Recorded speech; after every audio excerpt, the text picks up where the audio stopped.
The book No Longer Human, written by Osamu Dazai, is a book written in the form of final confessions of the person Oba Yozo.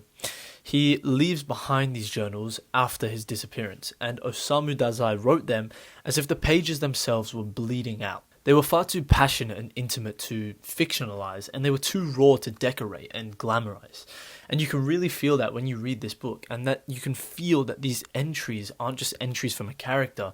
Instead, they're fragments of Osamu Dazai's own breakdown, his own recollection of his life, and they're only really disguised thinly by the name of the person confessing them. Reading this book kind of feels like you're entering the story, and it's more like discovering a mirror that has been left face down far too long. Turning the mirror up and seeing yourself in it for the first time. Every single page that you turns itself towards you. It's quite magnifying, and suddenly you feel yourself reflected within the book.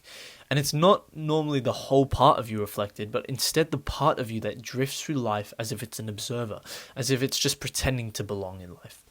Now, in the book, Yozo's voice it's quite deceptively calm.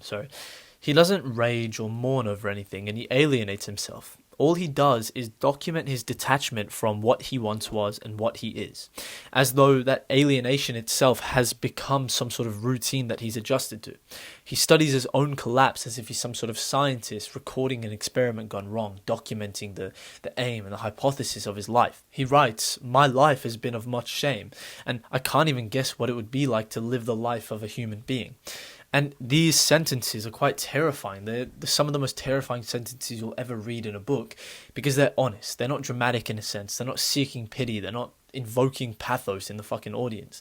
No, they're simply this quiet acknowledgement that the connection between his inner life and the outer world and his external life has already snapped ever since he was a kid.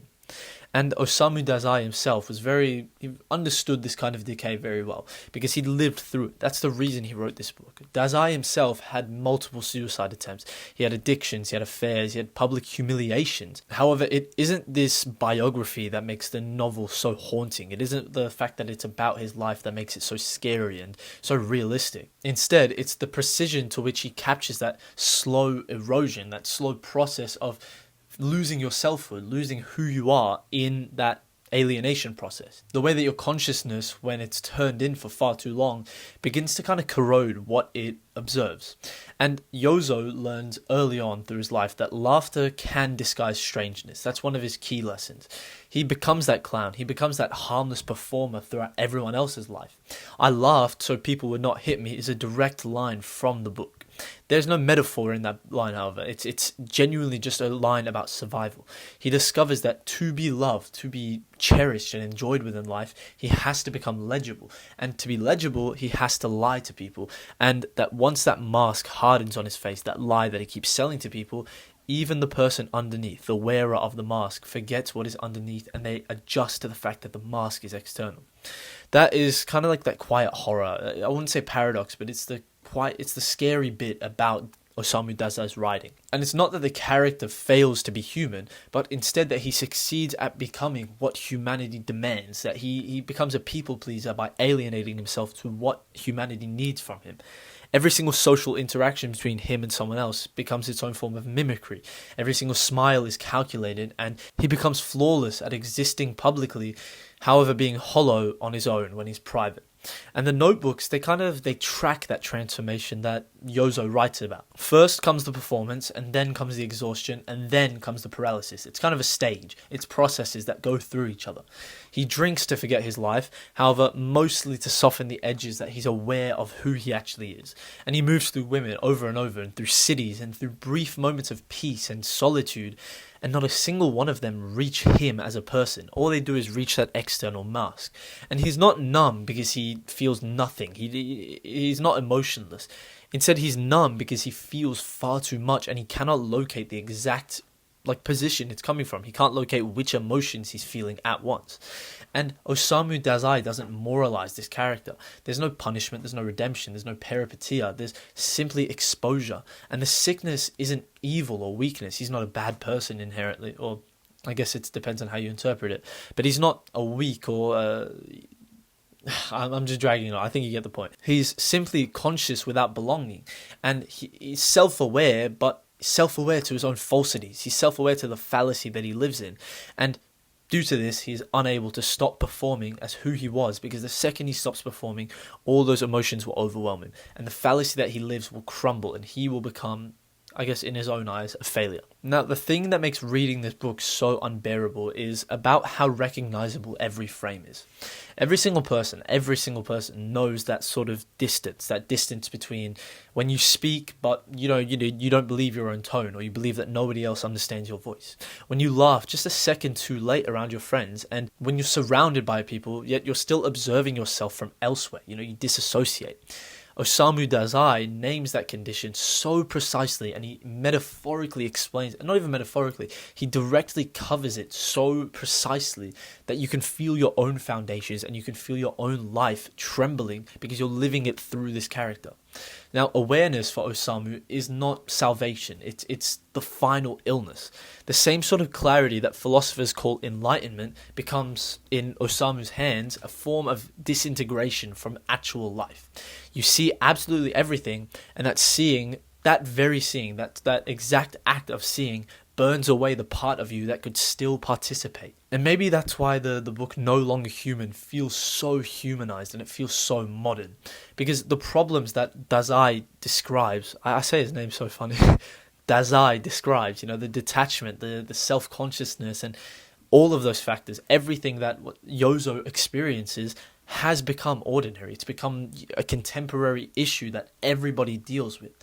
Every single person is some sort of miniature Yozo.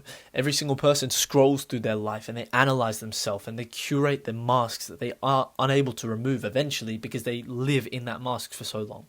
It's kind of like some stupid Black Mirror episode. Like, you wouldn't believe it if you watched it on TV 10 years ago, but now everybody's literally living it. And we've normalized the distance in which Yozo could barely survive when he experienced. It's become a genuinely normal thing to live like Yozo did, even though back then, and especially nowadays, it was such a disingenuous way of living. The book itself isn't some sort of cry for help either.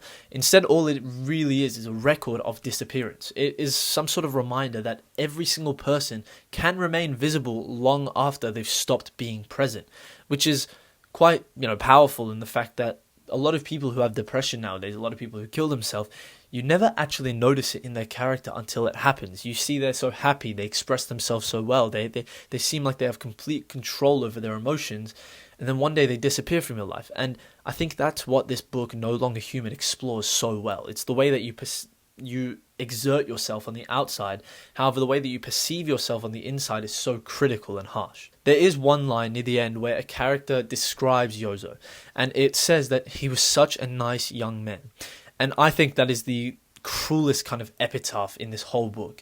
It's not some sort of tragic or remarkable line. It's just simply a nice thing to say about someone. It's that genuine, I don't know how to say that word. It's kind of like the sound of a soul just reduced to some sort of social residue. That was so many fucking alliteration. Maybe Dazai's warning isn't just about despair. Maybe it's about attention. Maybe it's the more that you look at yourself from the outside, the less of you remains inside. At some point, this awareness crosses a line and becomes detachment from character. And once that finally happens, even honesty starts to become some sort of hollow, some sort of hollow truth. It's yet another mask on your face, and it's just transparent this time. It just shows the person underneath. It's still another layer that you have to break through. No Longer Human is not about the fall of man. Instead, No Longer Human is about what happens when the mirror refuses to turn away from that man, when the man is forced to reflect every single thing he does, says, and perceives to himself every single day on a day-to-day basis.